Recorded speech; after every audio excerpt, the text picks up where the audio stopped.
Hey, it's your girl Wildflower of UGS Music, and welcome back to Popcorn Culture, where we're going to talk about all the microwavable music we all love. We have a few drops to talk about today. Bia on July 28th, on July 14th, Dave East and Lil TJ dropped, and we're going to talk about some things that dropped currently today, which is Friday. But we're going to first talk about Lil TJ, since Kid Poetry says he's never heard a Lil TJ song in his life. Okay, so he dropped on July 14th an album titled 222. A lot of piano beats. Him and Polo G are some piano rapping Negroes. I do like the first song, Night Shift, though, especially since the next few songs were not as memorable. Scared to Be Lonely was the next one down that I liked because of the cadence of the verses. His features were good for the most part. This album features Summer Walker, Fabio Foreign, The Kid Laroi, and Jadakiss. Let's talk about these features for a second. So the song with Summer Walker, which is called Stressed, is a good one. I really like it. And I love how they edited her voice in the background. She sounds really good, but they edited it in a way that it kind of sounds like she is a sample. Like, it's kind of like in the background. But I'm with it. It's a really nice effect that they added to the audio. His song with The Kid Laroi was pretty good too. I like the hook on there. The feature with Fabio Foreign was needed, y'all. It brought some excitement to the album with the drill beat and everything. After all them keys.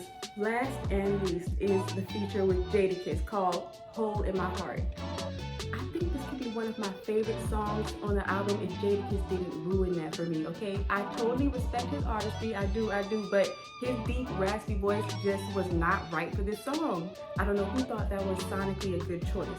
I mean, the verse was good, duh, but you know, it just didn't fit, and when the collaborations don't flow, it seems forced. Anyways, though, I love the chorus of this song. The beat kind of switches up on the last bar where he holds a very nasally note. Oh yeah, Lil TJ is definitely nasally, but I do like the way that he flows, and his voice is distinctive, but I do wonder what he would sound like without autotune. Overall about the album though, I needed a few more exciting beats. You know, after vibing and not paying attention for a while, it can sound, you know, the same, like one long ballad. Next, another drop on the 14th, Dave East. And, you know, I never really used to listen to him. I never actually liked his sound like that.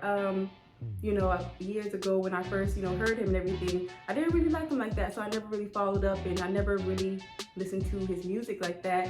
But today I gave him a real chance. This album had 24 songs on it. Discouraging, but I was brave. And it's not even discouraging because it's Dave East. It's just that I hate any long album. I don't get excited over anything over 16 songs. Y'all artists be running out sometimes now. The first song that caught my attention was Still Here, and I'm not mad at this song. You know, he had a lot of good things he said in this song, a lot of good metaphors and wordplay. And at this point, I am feeling positively about continuing. Sex So Good features Coileray, which she sounds great in this song, okay? And they're basically talking about being each other's sneaky link, which is so played out, but the song is really good. It's really good, check it out. And another song on there called Good features a few names that I haven't heard of before. I put them on the screen here. If I can find some screenshots, they'll be up there too. But yeah, I'm thinking, of course, that's who is on the chorus. And for me, that's what makes this song, even though the verses were good too. But it also features Ghostface Killer and those two names, like I said, that I'm not familiar with. But like I said, they sound really freaking good. And since this is the first time I've ever heard of them, it's like a really good introduction to whoever this artist is. And yeah, good. This next song is featuring Tyga, and a lot of songs that feature Tyga have a beat that kind of caters to him, which is probably why I do like him as a feature artist. I mean, I kind of like him in general, but you know what I mean. But back to Dave East. So this song was the first party sounding song on the album, which was cool because everything before this point had been kind of serious. The very next song is a song featuring G-Eazy, another upbeat one. We haven't heard from him in a while, but it was cool. It was short and sweet. At this point, I've made it to 11 of 24 songs with no skips, but a few of those were interludes. But let's wrap it up on this Dave East here. It seems like the second half of the album after the Tiger song and the G-Eazy song were more upbeat parts of the album, which is great. It makes it a little more well-rounded for me, and I love the ratch, you know, at a certain level. So good balance there, and you know, it's good rap music. This album is good rap music. I liked it, and I'm pleasantly surprised. Like I said, I haven't really been listening to Dave East at all, so cool. This is cool. I downloaded a lot of those songs too. So as a whole, this album, Fortune Favors the Bold, is definitely good. I give it a solid 3 flames. Now I want to talk about Bia Bia. She also dropped a music video for her single Millions, which features Nene Leakes, and I can't stand Nene Leakes, but she was definitely a good addition to the video though. It was good, and she looked great. The video is nice and simple, but again, I really like the song. It's at the beginning of her album, I think like number 2 or 3. Now her first song on the album I didn't like, but I usually always excuse the first song. But then there's Millions, and then after that there's a song called Classy, which is one of the best things I've heard lately. The beat is insane, y'all. It's really good and it's different. It catches your attention, and it was also produced by Swiss Beats. And in the song she mentions screwing only one Negro in. When do we ever hear that? You know, when do we ever hear that in rap music? Appreciate it. Not that you have to mess with one Negro or anything, you know, make your own choices. It's just nice to hear something different. And that's probably why I like Bia. She's digestible, but not overly sexualized or super ratchet. I'm definitely skipping some songs, but the next one I want to talk about is called Oh No, and it's featuring a sample from an old reggae song that likes to grace my shuffle every now and then by an artist called Red Rat. Go ahead and check that song out, it's pretty cool, but she uses that as the sample in this one. It's a cool song. It adds a different little dynamic to what's on her album. Not that anything really sounds the same, but it's definitely a good little island twist. Her next song, Fall Back, starts off talking some more respectful shit about not being a Negro's option. She actually says a few things on this song that make me feel like we be good friends. I'm gonna like singing along to this one. And the next one, which is a new age version of Missy Elliott's She's a Bitch, is another one I like singing along to. Sometimes she be chilling, sometimes she be spitting. Bia, you know, that's how I feel about her. If you love female rap and you're tired of the repetitive toxic messages, then you should give Bia's album, Really That Girl, a chance. It's really good. Like I said, it's digestible, and it definitely has, you know, those type of things. We're not trying to shun any of that at all. We just want balance, and I feel like this album is a good balance. A solid 3 flames, 3 flames. I would give it more, but it only had like 9 songs on there. But you know, I love a short album, but you know, it could have got to the double digits at least. I can't believe I'm about to cover this, but the Puerto Rican princess, Jocelyn Hernandez, has dropped a 6-song EP, and 2 of the songs are actually for real fire. The 2 Spanish songs. Now, if you've heard Jocelyn's music, you've probably heard that Dude Like a Show Be Day song, right? And so you probably also know how she sounds like on her other songs. So let me know in the comments if you agree that she should just keep rapping in Spanish. And if you want to listen to those 2 songs, it's called Sexo, Droga, and Rock and Roll. And the other one is called Rachetera. And it's also the name of the project, so you can look it up on Apple Music or whatever you do. She got some videos too. It's entertaining. I say that, it is entertaining.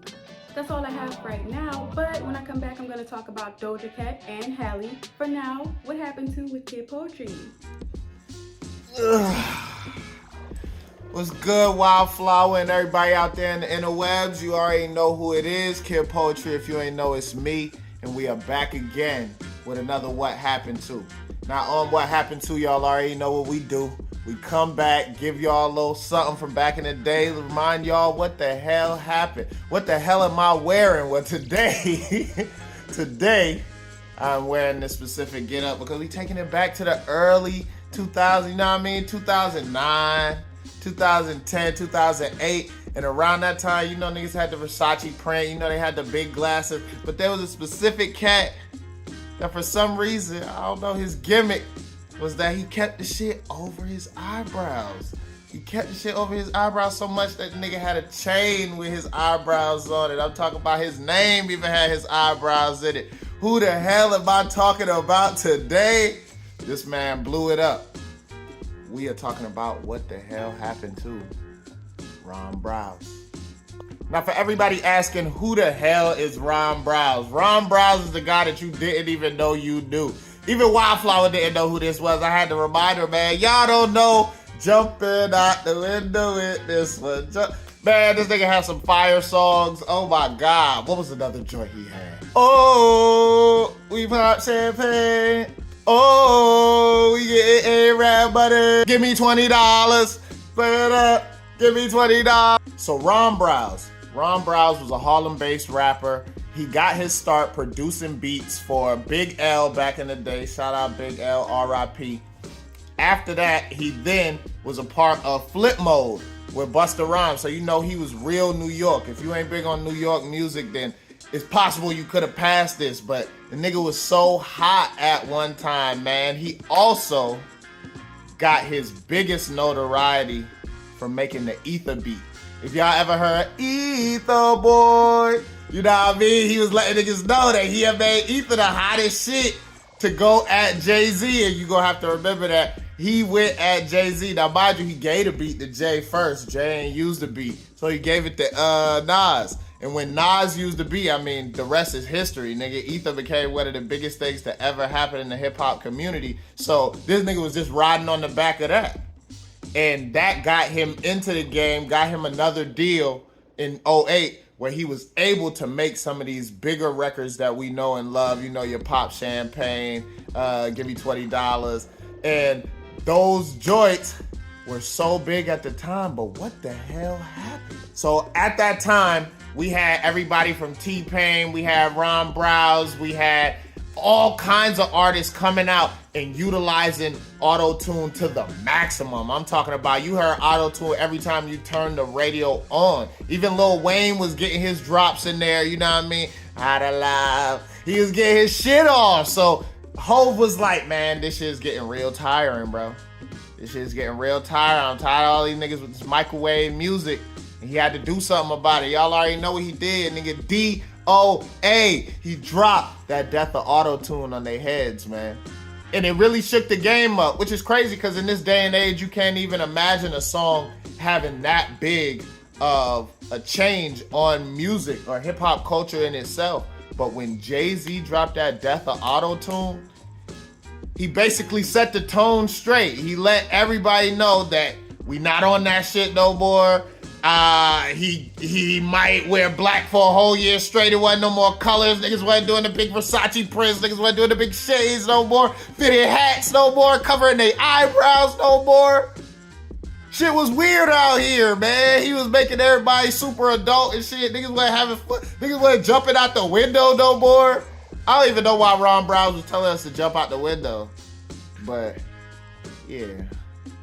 Anyway, that nigga was hot, man. He was blowing shit up. So after that, the music game took a turn.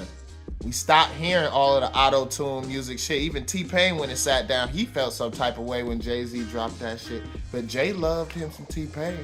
But I think he was coming at Ron, man.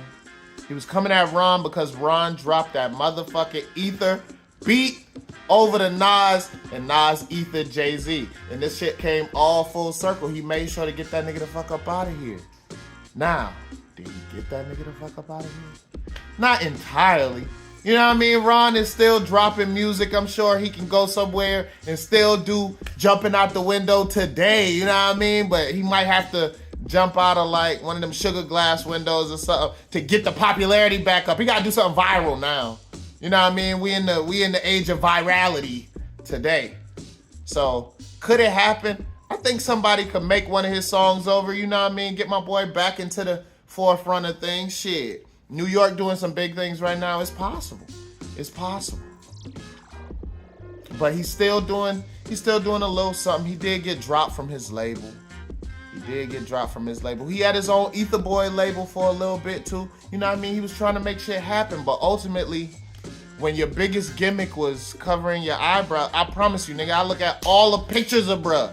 I cannot find a picture of him with his eyebrows out, which is kind of weird. But I guess everybody gotta have a gimmick. But Ron Browse, you did your thing, man. I appreciate it. Your songs got a little repetitive. We fucked with you, you know what I mean? But you hopped your ass back out the window when Jay-Z dropped that DOA, bro. It happened. It happens, man. And shit. We still rooting for you, bro. But back to you, Wildflower. And we're back. Sorry guys, I had to turn on some lights in here. Only so much natural light you can use when there's no more available. Let's get to these two drops. Halle Bailey dropped, which I've been waiting on, and the song is called Angel, in which she indeed sounds angelic, but that's really the only thing I like about it. It's a positive, wholesome song, but I'm not gonna lie, I can't see myself bumping this on any occasion. But it would be nice like as a soundtrack for like a very dramatic scene, but I wish I liked it more. Last and most certainly this time not least, we're going to talk about Doja Cat. She dropped a video for her song called Paint the Town Red, and this video has a lot of what some call satanic, but what I like to call dark imagery in it. Just go ahead and check it out for yourself.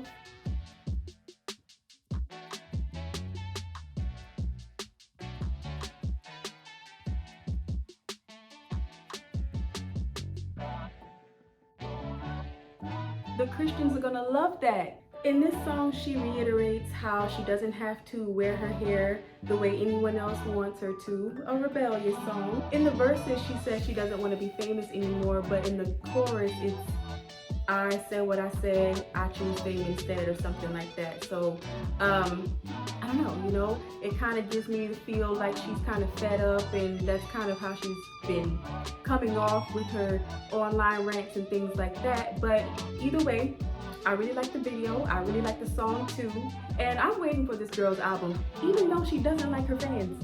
That is all that I have for this episode, you guys. Thanks for watching. Please remember to like the video, subscribe if you haven't. Also leave some comments if you want to hear what you have to say, if you like what we had to say, if you agree, or if you want to add something, or whatever the case may be. I'm Wildflower of UGS Music, and this is Popcorn Culture. Thanks again for watching.